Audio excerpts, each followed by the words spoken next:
آج 40 نووی کی جو حدیث ہم پڑھ رہے ہیں اس میں غصے کی ممانعت ہے، شدت کے ساتھ، تکرار کے ساتھ۔ اس کے لیے تمہیداً میں نے سورہ آل عمران کی 2 آیات آپ کو سنائی ہیں۔ وہاں ارشاد ہوتا ہے وَسَارِعُوا إِلَىٰ مَغْفِرَةٍ مِّن رَبِّكُمْ، اے مسلمانوں دوڑ لگا دو اور آگے سے آگے نکلنے کی کوشش کرو۔ مسارعت کے معنی ہوں گے تیز دوڑنے میں ایک دوسرے کے ساتھ مقابلہ کرتے ہوئے آگے نکلنے کی کوشش۔ سارعوا الی مغفرۃ من ربکم، اپنے رب کی مغفرت کی طرف دوڑو اور دوڑ میں مقابلہ کرو، ایک دوسرے سے آگے نکلنے کی کوشش کرو۔ وجنت، اور اس جنت کی طرف دوڑ لگاؤ، عرضها السماوات والارض، جس کا پھیلاؤ آسمانوں اور زمین جتنا ہے۔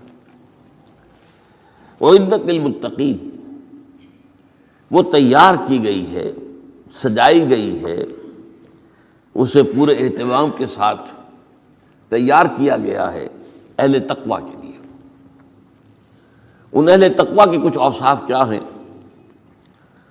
الذین ينفقون فی السراء والضراء، وہ لوگ کہ جو خرچ کرتے ہیں، مراد ہے اللہ کی راہ میں، اور اللہ کی راہ میں خرچ کرنے کی 2 مدیں ہیں۔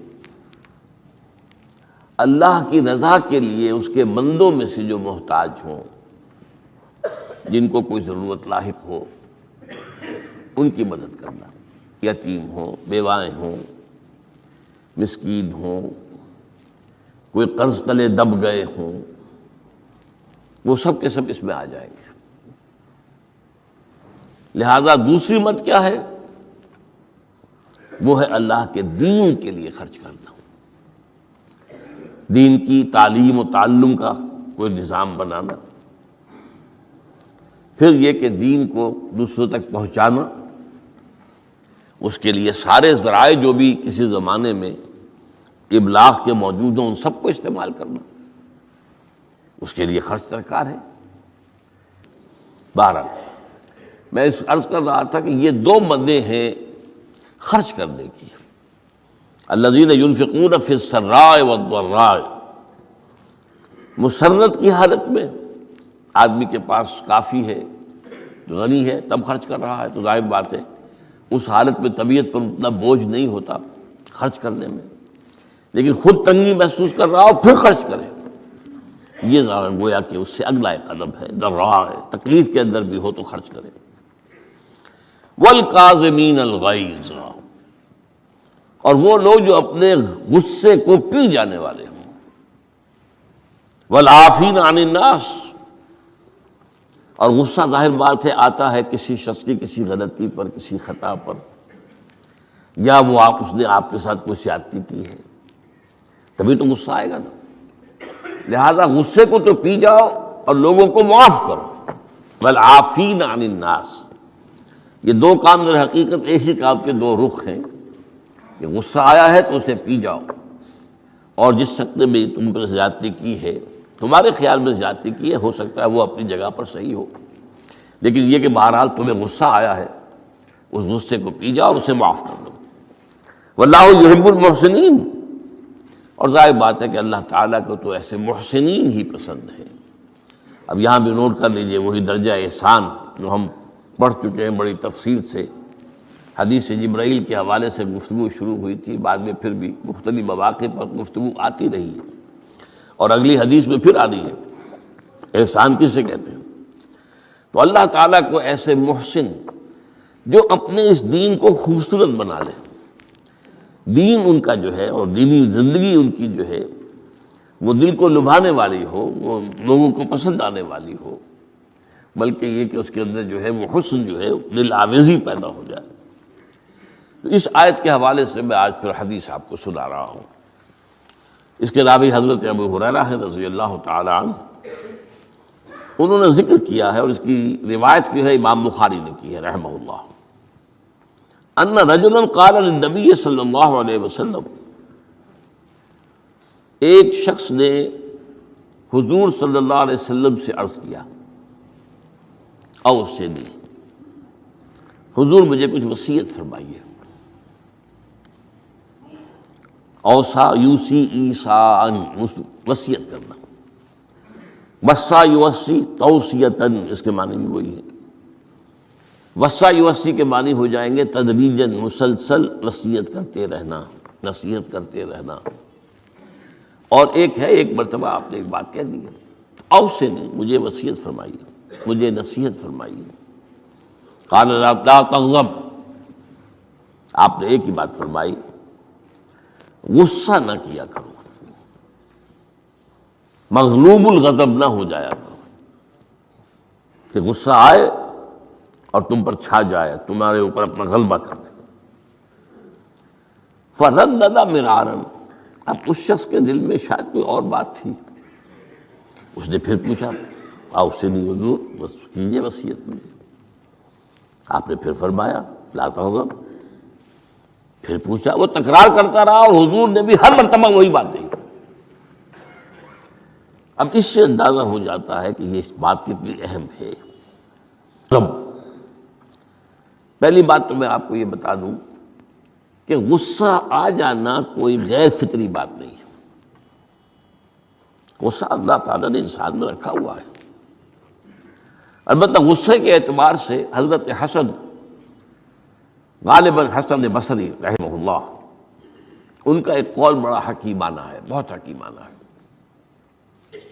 وہ فرماتے ہیں کہ ایک انسان تو وہ ہوتا ہے جو پورا انسان ہوتا ہے، مکمل انسان ہوتا ہے، ایک ہوتا ہے نصف رجل، آدھا انسان، وہ انسانیت کے معیار پر پورا نہیں اترتا، ہاں نصف تک آ جاتا ہے۔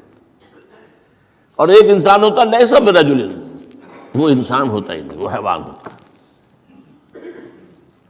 پورا انسان وہ ہے جسے غصہ دیر میں آئے اور جلدی رفع ہو جائے، اور آدھا انسان وہ ہے جسے غصہ جلدی آئے لیکن جلدی رفع بھی ہو جائے، یا دیر میں آئے تو دیر میں رفع ہو، یہ دونوں برابر ہو جائیں گے۔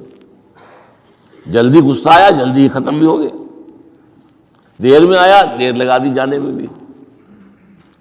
اور جو شخص سرے سے انسانیت کا مستحق ہی نہیں کہ اسے انسان مانا جائے، اسے غصہ جلدی آ جائے اور دیر میں جائے، تو وہ اصل میں پھر انسان نہیں ہے، وہ اخلاقی اعتبار سے پورا انسان کہلانے کا مستحق نہیں ہے۔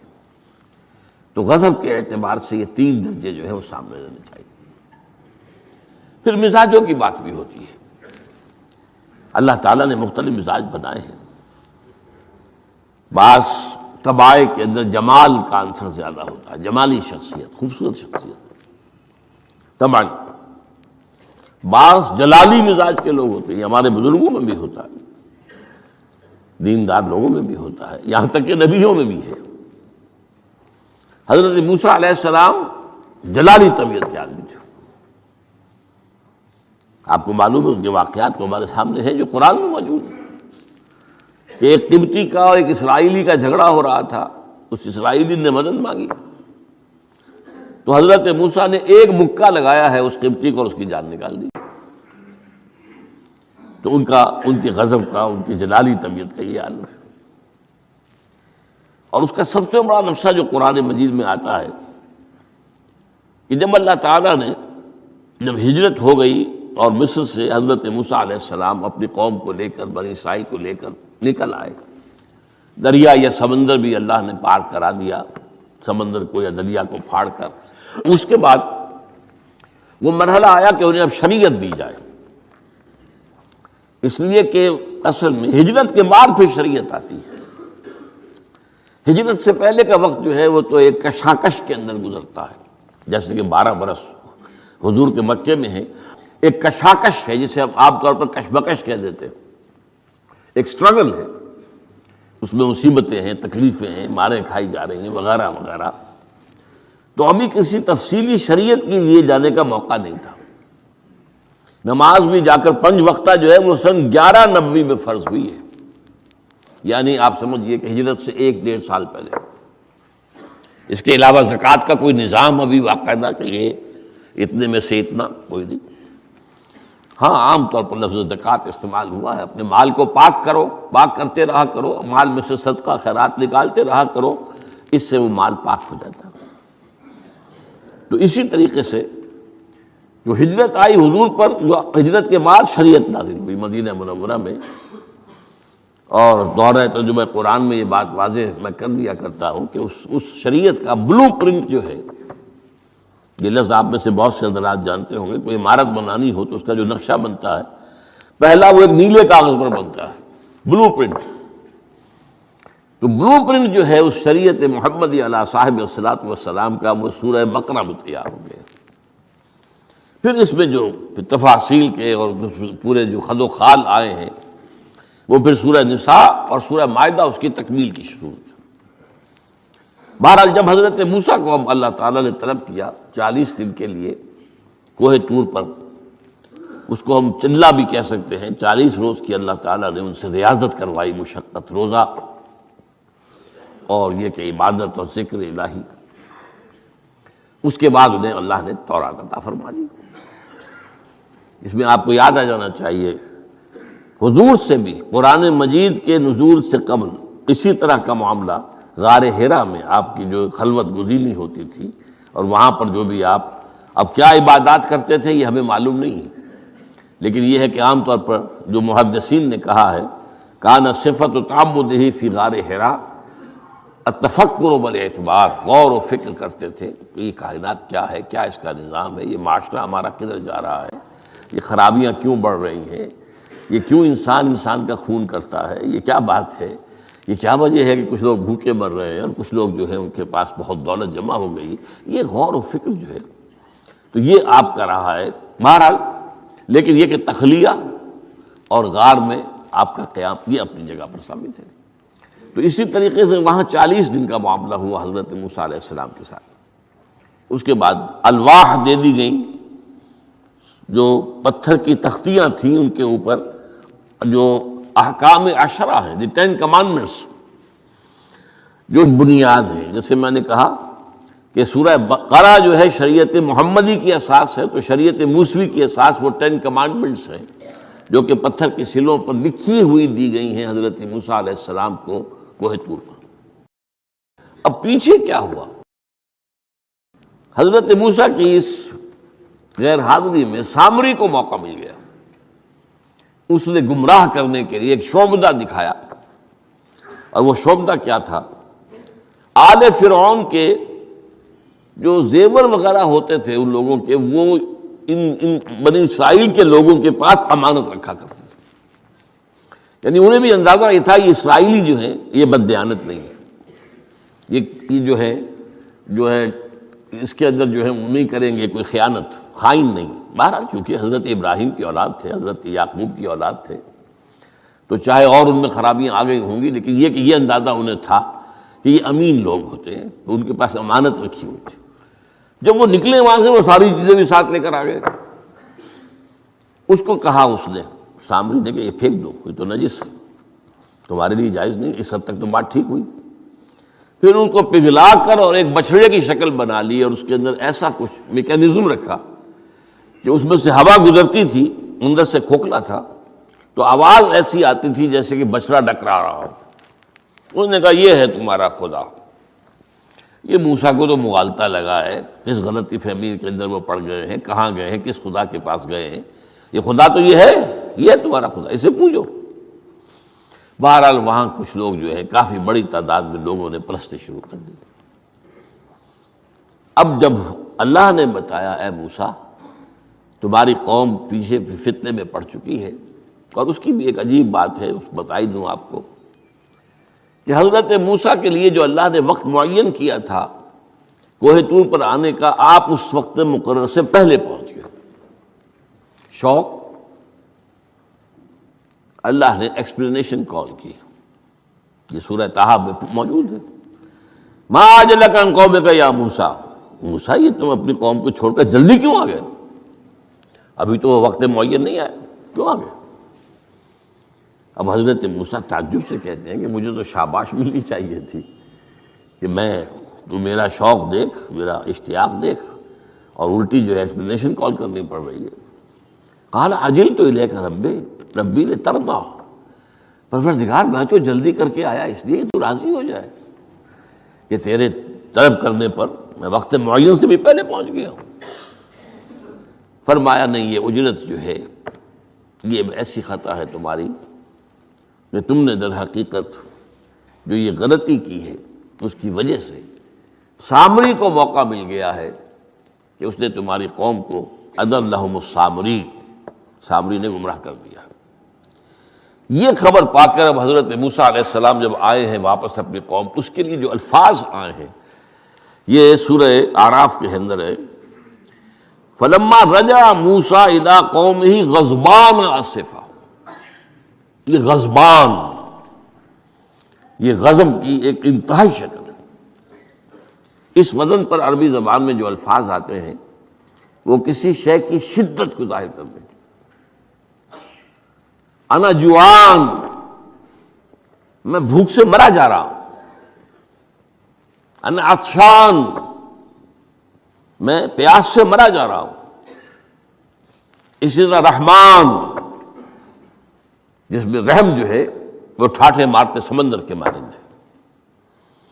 تو اس وزن پر جو الفاظ آتے ہیں اسی وجہ سے غضبان، تو میں کہہ رہا تھا یہ ہے جلالی طبیعت حضرت موسیٰ علیہ السلام کی، کہ انہیں جب یہ اندازہ ہوا کہ میری قوم کے کچھ لوگ جو ہیں وہ اس طریقے سے گمراہ ہو گئے، مشرک ہو گئے، وہ شرک بھی جلی شرک، خفی شرک نہیں، باقاعدہ ایک پرستش جو ہے ہو رہی ہے ایک بشرے کی، اسے خدا مانا جا رہا ہے۔ اسفا، بہت ہی متاسف۔ اب یہ دو الفاظ آ گئے، غضبان اسفا، ایک جانب غضبناک اور دوسری طرف انتہائی افسوس اور رنج کی کیفیت۔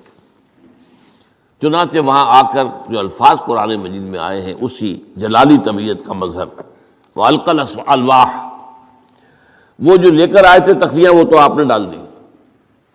وَأَخَذَ بِرَأْسِ أَخِيهِ يَجُرُّهُ إِلَيْهِ، اپنے بھائی حضرت ہارون کا سر پکڑ کر، بلکہ داڑھی کے بال پکڑ کر اور پیشانی کے بال پکڑ کر گھسیٹا، یہ تم نے کیا کیا؟ میں تمہیں خلیفہ بنا کر گیا تھا یہاں، تمہارے ہوتے ہوئے اور یہ کام ہو گیا، تم کیوں نہ میرے پیچھے آ گئے مجھے بتانے کے لیے؟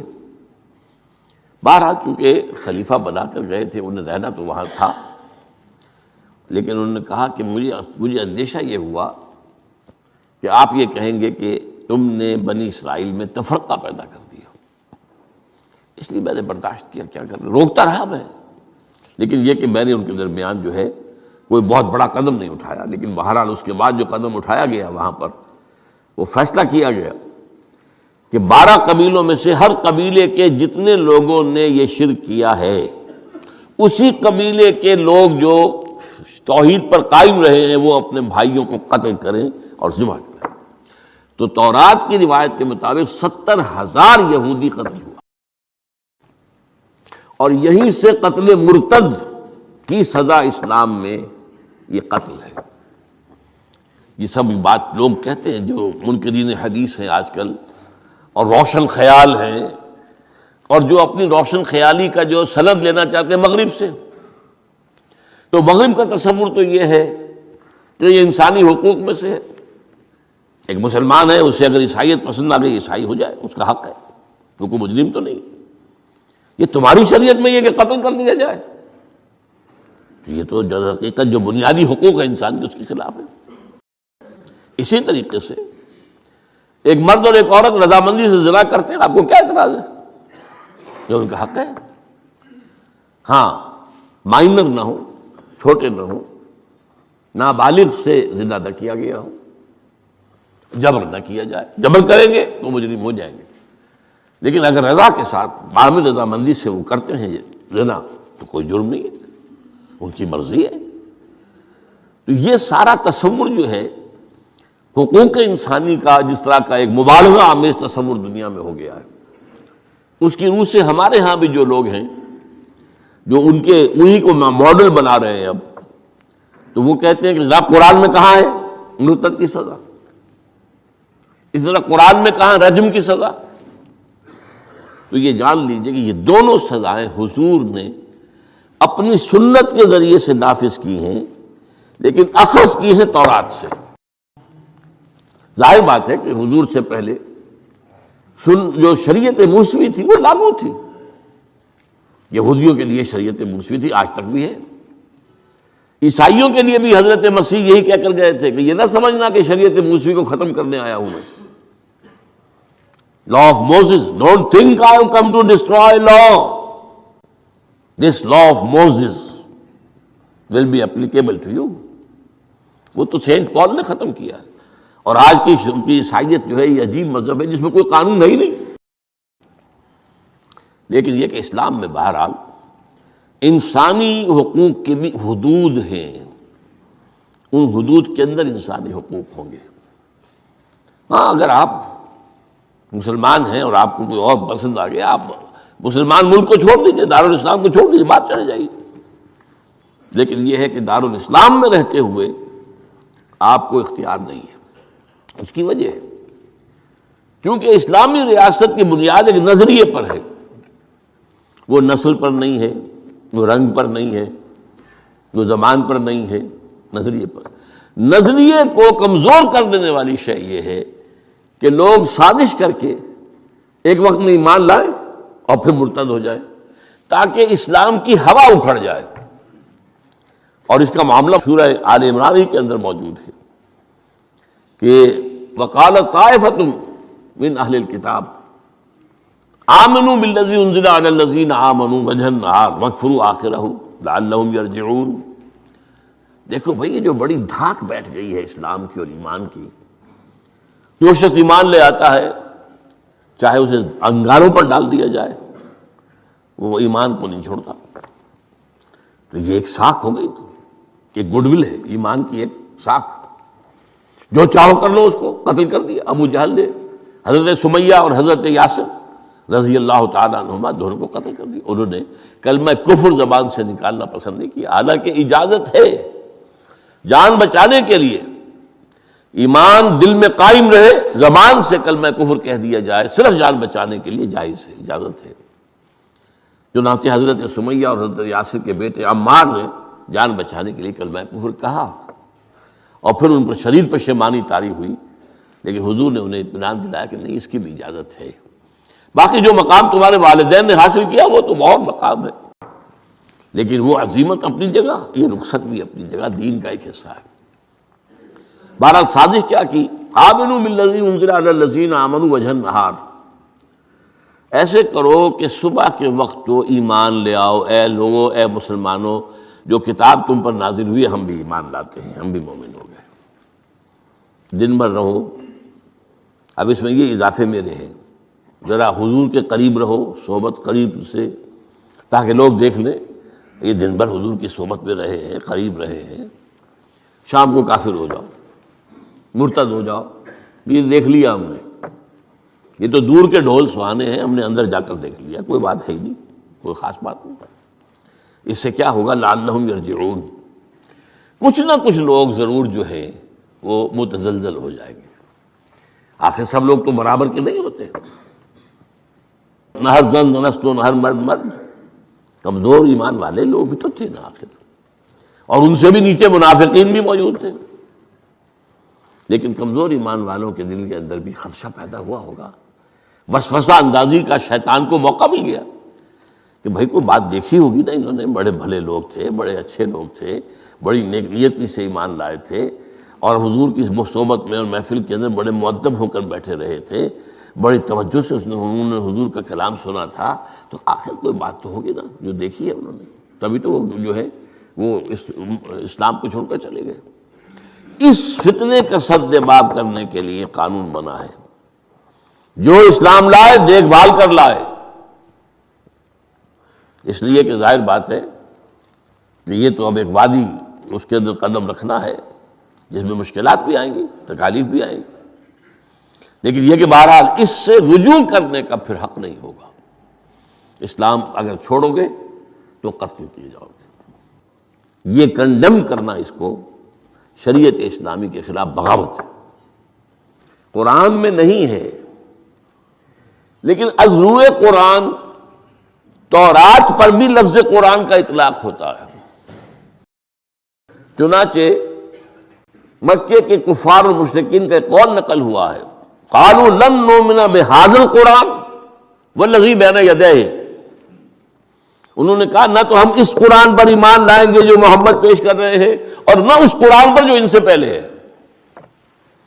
تو تورات کو بھی ایک معنی میں قرآن کا لفظ جو ہے اس کا اطلاق ہوتا ہے۔ تو حضور صلی اللہ علیہ وسلم نے یہ دو سزائیں جو ہیں، قتل مرتد اور رجم کی سزا بھی، ظاہر بات ہے قرآن میں نہیں ہے، ہم مانتے ہیں قرآن میں نہیں ہے، لیکن شریعت جو ہے وہ صرف قرآن پر مبنی نہیں ہے۔ بس یہ بات ایک اصول موٹی، شریعت کی دو بنیادیں مستحکم ہیں، مستقل بالذات ہیں، انڈیپینڈنٹ آف ایچ ادر، کتاب اللہ و سنت رسول صلی اللہ علیہ وسلم، اللہ کی کتاب اور اللہ کے رسول کی سنت، صرف قرآن نہیں ہے۔ یہ اہل قرآن جو بھی کہلاتے ہوں، جن کو منکرین حدیث کہنا چاہیے، جو یہ قرآن مجید کو ہی سمجھتے ہیں کہ بس یہی بہت کافی ہے، اس کی پھر تعبیریں جو کرتے ہیں، ان میں سے دو آدمی بھی نماز پر متفق نہیں۔ نماز کتنی ہوں گی، نماز ہے بھی کہ نہیں، صلاۃ کے معنی نماز ہے بھی کہ نہیں، متفق نہیں، کیسے ہوں گے؟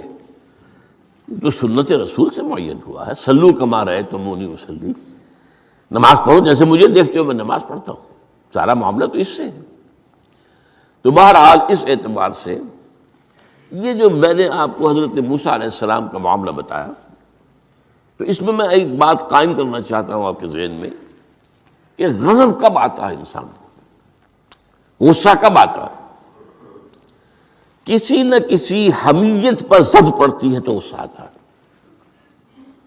یا تو حمیت ذات ہے، آپ نے محسوس کیا میری ذات کے اوپر جو ہے حملہ کیا گیا ہے، میری شہرت پر، میری عزت پر، لہذا غصہ آئے، یا یہ کہ میرے خاندان پر کوئی حرف لایا گیا ہے، بے حرمتی کی گئی ہے، یا میری قوم اور وطن پر، اور یا اللہ کے دین پر، تو اس میں حمیت دینی پر غصہ آنا یہ ظاہر بات ہے کہ مستثنیٰ ہو جائے گا ان غصوں سے جو حمیت ذاتی پر آیا ہے، یا حمیت عائلی پر آیا ہے، یا حمیت قومی و وطنی پر آیا ہے۔ لیکن یہ کہ اللہ کے دین کے معاملے میں غضبناک ہو جانا، اس میں ظاہر بات ہے کہ فرق پڑ جائے گا بنیادی طور پر۔ تو حضرت موسیٰ کا غصہ جو آیا ہے وہ اس پر آیا ہے کہ میری قوم، یہ وہ لوگ جنہوں نے 9 جو ہے معجزے وہ تو مصر کے اندر رہتے ہوئے دیکھے، وَلَقَدْ آتَيْنَا مُوسَىٰ 9 آیات بینات، سورہ بنی اسرائیل میں ہے 9 معجزے، شروع میں 2 تھے پھر آتے چلے گئے، اور پھر اتنے بڑے بڑے معجزے دیکھے، سب سے بڑا معجزہ سمندر کا پھٹ جانا، اور اسی صحرائے سینا کے اندر اس پڑاؤ جو ڈالا ہے کوہ طور پر، اس سے پہلے من و سلویٰ کا نزول ہوا ہوگا، ایک چٹان سے 12 جو ہے چشمے بھی پھوٹے ہیں، یہ سب کچھ دیکھا، تب حال یہ ہے اس کا۔ تو اس پر غصے کا آنا، غضبناک ہو جانا، یہ گویا کہ بالکل معقول ہے، قرین قیاس ہے۔ اس میں بھی ایک اور مثال ہے اللہ کے رسولوں میں سے، انہیں بھی حمیت دینی پر غضبناک ہوئے اور انہیں غصہ آیا شدید، تو حضرت یونس علیہ السلام تھے۔ وَظَنُّونَ إِذْ ذَهَبَ مُغَاضِبًا وَظَنَّ أَن لَّن نَّقْدِرَ عَلَيْهِ، نینوا ایک شہر ہوتا تھا عراق کے شمال کے اندر، وہاں یہ بھیجے گئے تھے رسول بنا کر، انہوں نے دعوت دی، جو بھی تلقین، نصیحت، تبلیغ، حق ادا کر دیا، قوم ایمان نہیں لائی، کفر پر اڑی رہی۔ اس کے بعد یہ غضبناک ہو کر، اب یہ غضب جو ہے یہ دین کا غضب ہے، اپنی قوم کو چھوڑ کر چل دیے، لیکن یہاں ایک خطا ہو گئی ان سے۔ حضرت موسیٰ سے خطا کیا ہوئی تھی کہ وقت معین سے پہلے پہنچ گئے، فَإِنَّا قَدْ فَتَنَّا قَوْمَكَ مِن بَعْدِكَ، اس کی سزا مل گئی۔ یہاں غلطی کیا ہوئی کہ رسول جو قوم کی طرف بھیج دیا جائے، جس قوم کی طرف یا جس شہر کی طرف یا جس علاقے کی طرف، جب تک ایکسپریس پرمیشن اللہ کی نہ آ جائے، رسول جگہ چھوڑ کر نہیں جا سکتا۔ یہاں یہ ہے کہ وہ اتنے غضبناک ہو گئے کہ یہ بات جو ہے یہ ذہن کے سامنے نہ رہی اور آپ اپنی قوم سے ناراض ہو کر یہ بدبخت قوم جو ہے اب یہ تو ہلاک ہو کر ہی رہے گی، تو یہ چھوڑ کر چلے گئے، یہ غلطی ہوئی۔ چنانچہ آپ کو یاد بھی آ گیا ہوگا کہ جب ہجرت مدینہ کی اجازت آ گئی ہے اللہ کی طرف سے عام صحابہ کے لیے، تو آپ نے کہہ دیا چلے جاؤ مدینے جاؤ، آپ خود نہیں گئے جب تک کہ ایکسپریس پرمیشن واضح طور پر معین طور پر آپ کے لیے اجازت نہیں آ گئی، اس وقت تک آپ نے مکے سے سفر نہیں کیا۔ حضرت یہ واقعہ سیرت کا مشہور واقعہ ہے، حضرت ابوبکر صدیق رضی اللہ تعالیٰ عنہ نے 2 اونٹنیاں تیار کی تھی کہ لمبا سفر ہے اور تیز جانا ہوگا، ہم جب جائیں گے تو ظاہر بات ہے پیچھا کیا جائے گا، تعاقب ہوگا، تو اچھی فربا اونٹنیاں ہوں، تو انہیں خوب کھلا پلا کر تیار کیا تھا اور حضور کو بتایا نہیں تھا۔ اب منتظر تھے حضور کیا اجازت آ گئی؟ نہیں ابھی نہیں آئی۔ پھر پوچھا اجازت آئی؟ حضور نہیں آئی۔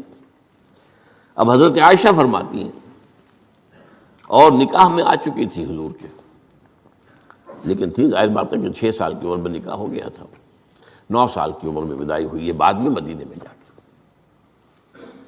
تو ان کی روایت ہے کہ ہم نے دیکھا کہ دوپہر کے وقت حضور چلے آ رہے، تشریف لا رہے۔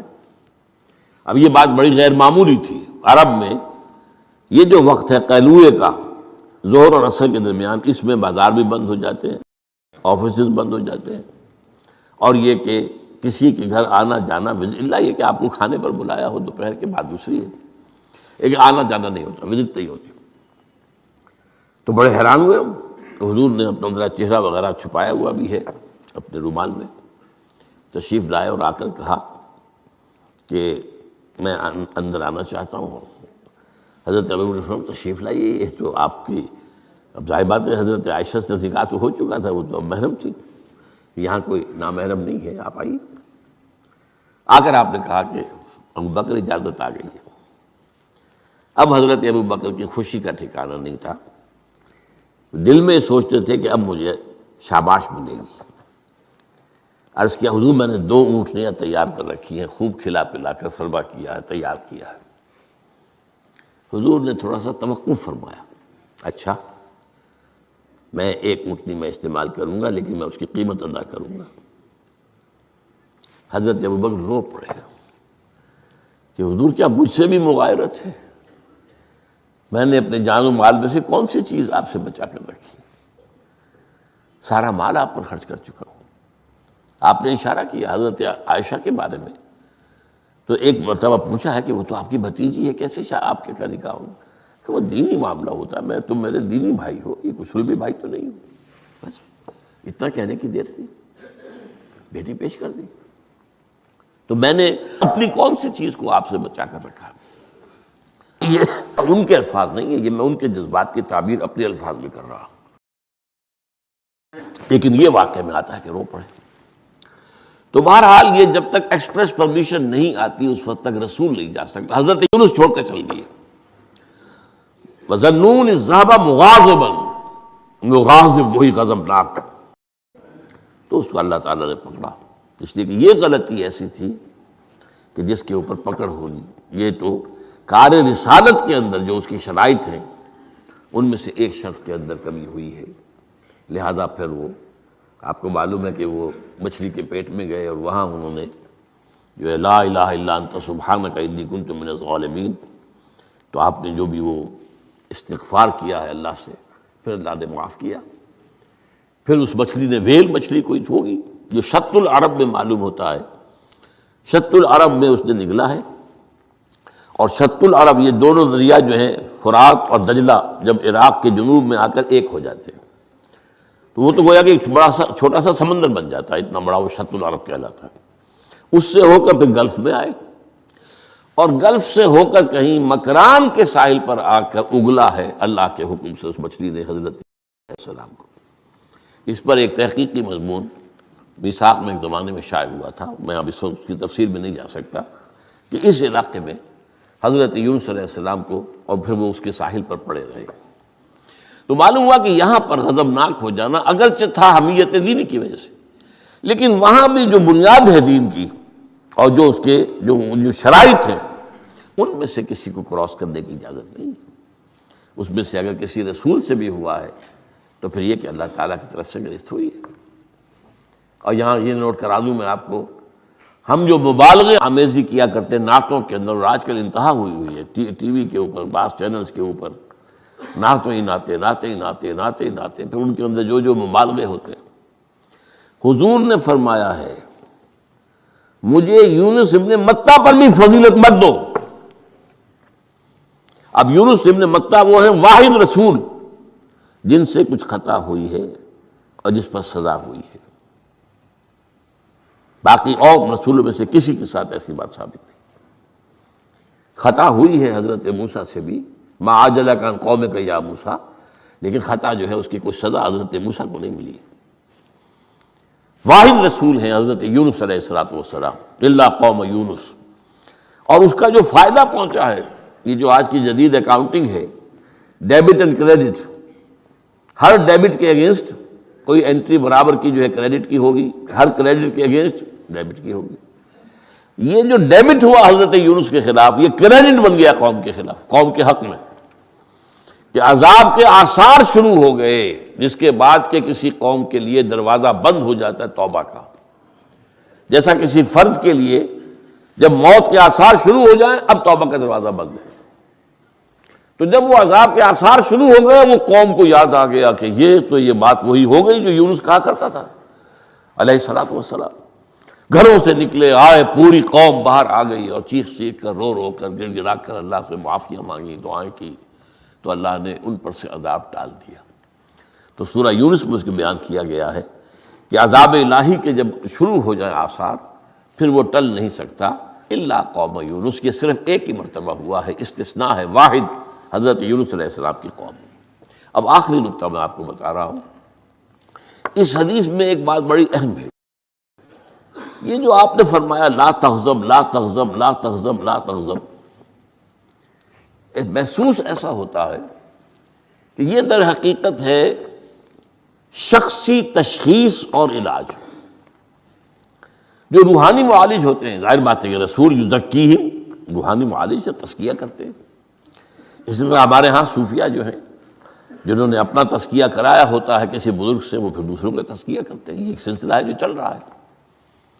تو اس میں یہ ہے کہ اس تزکیے کے اندر پی پی کال، مطلب یہ نہیں کہ ایک ہی بات سب کو بتائی جا رہی ہے۔ ایسے بھی اذکار اور راز ہیں جو حضور نے سب کو بتائے۔ ہر نماز کے بعد بعض اذکار ہیں، اللہم اعنا علی ذکرک و شکرک و حسن عبادتک، ایک وہ ہے اللہ تعالیٰ کی حضور کی طرف سے کہ یہ پڑھا کرو، آپ پڑھا کرتے تھے، یہ سب کے لیے۔ لیکن ایک ہے پرسنل، اس لیے کہ اس روحانی معالج کا کے اندر یہ صلاحیت ہونی چاہیے کہ وہ اشخاص کے اندر جو ذاتی، اب کسی کے اندر کوئی مرض ہے، کسی میں کوئی مرض ہے، کسی کے اندر دولت کی محبت زیادہ ہے، کسی کے اندر غصہ جو ہے وہ بہت تیز ہے، کسی کے اوپر شہوت کا غلبہ بہت زیادہ ہے، تو وہ جو کال ہے وہ ہوگی پرسنل کال۔ یہ گویا کہ ایک پرسنل پرسکرپشن ہے اس شخص کے لیے کہ معلوم ہوتا ہے کہ اس کے اندر یہ غضب کا اور غصے کا معاملہ جو ہے وہ ضرورت سے زائد تھا، لہذا اسے حضور نے تکرار کے ساتھ اسی کا مشورہ دیا، اسی کی وصیت فرمائی۔ سبحانک اللہم و بحمدک لا الہ الا انت سبحانک انی کنت من الظالمین۔